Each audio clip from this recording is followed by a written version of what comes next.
Middle east में एक ऐसी तबाही शुरू हो चुकी है जिसे रोकना अब किसी के बस में नहीं है।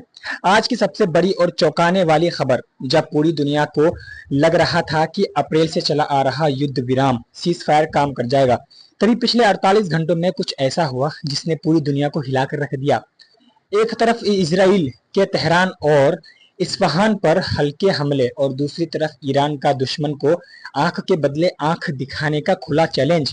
लेकिन असली मोड़ तब आया जब इस पूरे मामले में यूएसए की सीधे एंट्री हो गई। यूएसए सेना का एक आपचे हेलीकॉप्टर मार गिराया जाता है और यूएसए राष्ट्रपति डोनाल्ड ट्रंप का आदेश आते ही यूएसए ईरान के दक्षिणी तट पर बम बरसा देता है।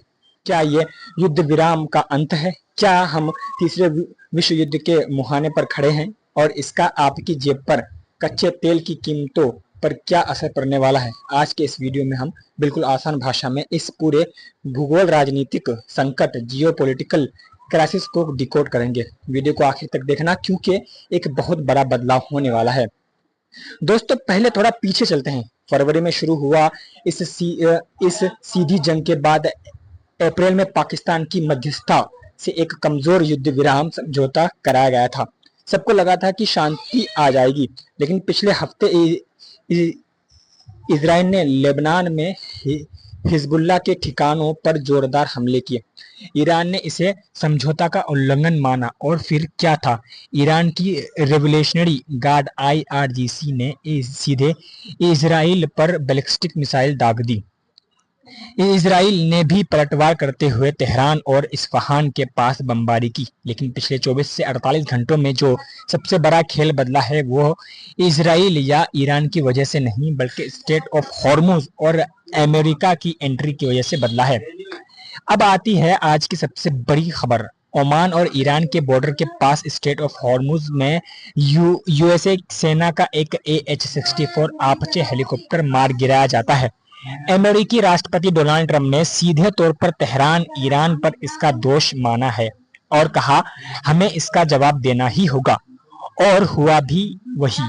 यूएसए सेंट्रल कमांड के आदेश पर अमेरिका ने ईरान के दक्षिणी तट, केशव द्वीप और हेर्मुज़गान प्रांत में जोरदार आक्रमण में जवाबी हमले किए हैं। पूरे इलाके में धमाकों की गूंज सुनाई गई है। ईरान के विदेश मंत्री अब्बास अराची ने साफ चेतावनी दी है कि स्ट्रेट ऑफ हॉर्मुज कोई अंतर्राष्ट्रीय जल क्षेत्र नहीं है, ये ईरान और ओमान का है। किसी भी हमले या धमकी का जवाब बिना किसी देरी के दिया जाएगा।